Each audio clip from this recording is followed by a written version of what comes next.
and visual impairments. I want us to look at other people who are also challenged, who are dyslexic. You know, there are people who are extremely intelligent. All of us, one way or the other, have some form of dyslexia in us.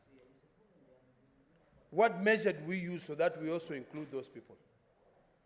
Because they're the only ones who can be able to explain the challenges they go through. And I'll try to demonstrate. There are people, when they read, Mr. Speaker, and they are reading, you'll find them reading on a zigzag line. That is a form of dyslexia. I'm sure majority weep. I don't know how much he knows about dyslexia because of being a medical doctor. But I can attest that for my own family, I've got people who are challenged that. And they read. They could say two nominated, and then they go straight to marginalized. They don't read. Like if you have this bill and you go to section 3 of the bill, they would say section 3.1, they will read the members of a county assembly contemplated under Article 177C, and then they will go to C because their mind has told them, rush to C. So we need to be able to be descriptive in nature so that those people are also not left out and they're included. Mr. Speaker, as I summarize, I think this is one of those bills which we can be able to fast track, especially now that we are fighting to get a new IBC, so that when that new IBC comes in place, it can also be able to have the thoughts of Senator Sige in mind to be able to replace or anybody or preparing for the next election. So finally, let me again appreciate the work of Senator Sige, and I hope that she can continue really enlightening us on the uniqueness of the challenges that people with disabilities go through. I thank you, Mr. Speaker. Senator Bonny Khalwale.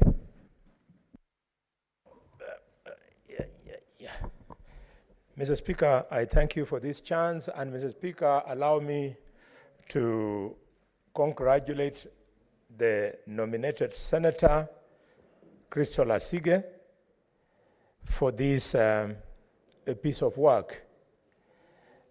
Senator Sige, I want to acknowledge her for her hard work. And I want to acknowledge her even more for her demonstration for the indomitable spirit of a human being. Madam Speaker, as a medical expert, I can confirmly say that disability is poorly documented in this country. It is grossly misunderstood and grossly underreported, Mr. Speaker. Mr. Speaker, quickly when you tell the politicians who then give an opportunity to people living with disability to come to these houses and our county assemblies, they just look at loss of limbs, loss of eyesight, loss of hearing, and probably stop there. But we have a greater population of people living with disabilities that are unable to come out and talk about. Let me give you an example. The issue of infertility in women. There are many women who have serious problem of infertility, and there is no greater infertility in a woman. I mean, there is no greater disability in a woman than infertility. Every woman would want to be called mama. So these women who do not have the physical opportunity to get a child are women living with disability. And so that women don't think that I misunderstand human beings. We also have men with azoospermia. They also can't get children. If we document these things carefully, we can easily get a beautiful young woman here who has no visible physical disability, but she's living with infertility, and she would deserve to be nominated.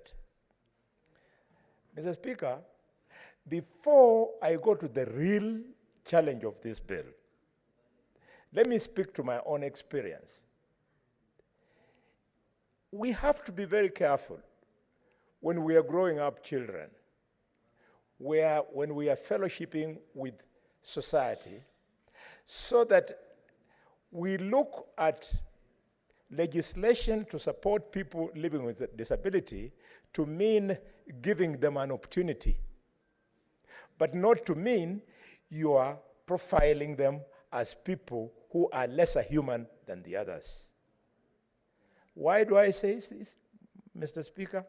Is because the man who taught me mathematics, Mr. David Mugaisi Asuzi, was living with disability. And he taught me mathematics, and I want to thank him. May his soul rest in eternal peace. He helped me to get distinction 1 in mathematics, and helped me in that exam, Mr. Speaker, to get 100% in mathematics alternative A. Mr. Speaker, in my office in Kakamega, I have employed Ignatius. Ignatius is a one-legged youth, but I have never seen a greater bullfighter than that boy. He can go into what we call in bullfighting Mongara. Mongara is the equivalent in rugby, where you go in the most dangerous circle. Igna will go in and come out and go in, and no injury in bullfighting. And yet the guy has got one leg and is a great bullfighter. Mr. Speaker, because of the challenges of politics, I was attacked by goons in my home. And they went for my son and gouged out his eye when he was 5 years old. Mr. Speaker, today that boy, we have grown him up so that he doesn't believe he's a lesser human being because he lost his one eye. But we told him that you can be what all other youths can be. And today, Mr. Speaker, the guy is a high-profile auditor employed by the national government of Kenya, in charge of one of the counties here in Kenya, and he even holds a master's in that profession. Mr. Speaker, now I want to plead with Senator Asige. Senator Asige, listen to your bill. You are saying you seek to amend Section 177C of the Constitution of Kenya, right? Yes, that is now where I'm going, and I want us to work together. Senator Bonny Khalwale. Yes, I speak to Should I remind you? Thank you. Thank you. Mr. Speaker, I'm inviting the senator to move with me that you want to amend Article 177 of the Constitution. It means you want to amend the Constitution of Kenya. The Constitution of Kenya, the process of amendment of the Constitution of Kenya is provided for in 255. It doesn't say you can amend the Constitution through amending an act of Parliament. So why I'm bringing you to this is that in 255, subarticle 2, they show you the areas which you can only amend through a referendum. And one of those areas, 255(2)(I), is the objects, principles, and structure of the devolved government. The devolved government is the county assembly and the executive. Those are the structure of the devolved government. So if you attempt to amend anything about the county assembly the way you are doing, you are amending the structure of the county assembly and therefore the county government. And this constitution in 255 says not the Senate, not the National Assembly, not Khalwale, not Asige can amend. To do that, you have to go back to Kenyans so that they say so through a referendum. What am I saying?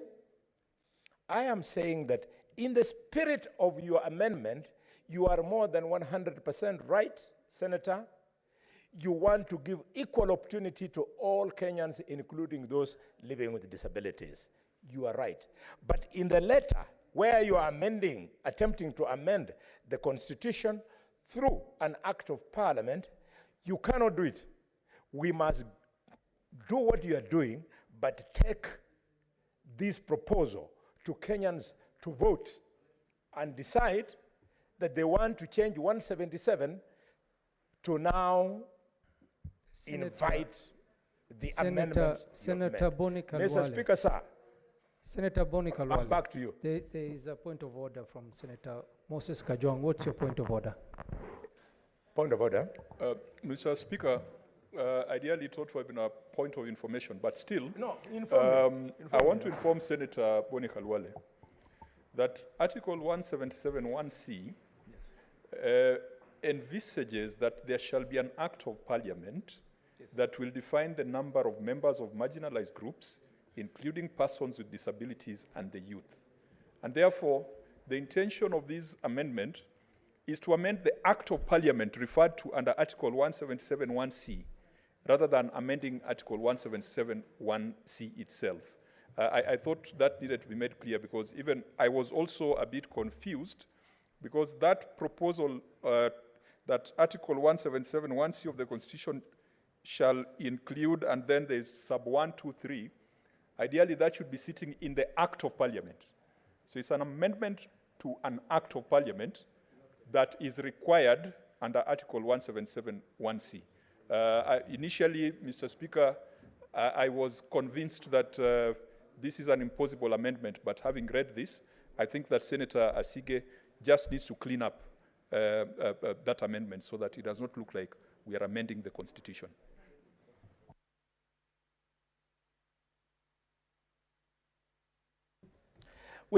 When I see and listen to this level of debate, seeing the contribution by Senator Asige and hearing the point of information from Senator Kajwang, is when I wish members of this Senate and the National Assembly would know that participating in parliamentary business does not end with questions, does not end with statements.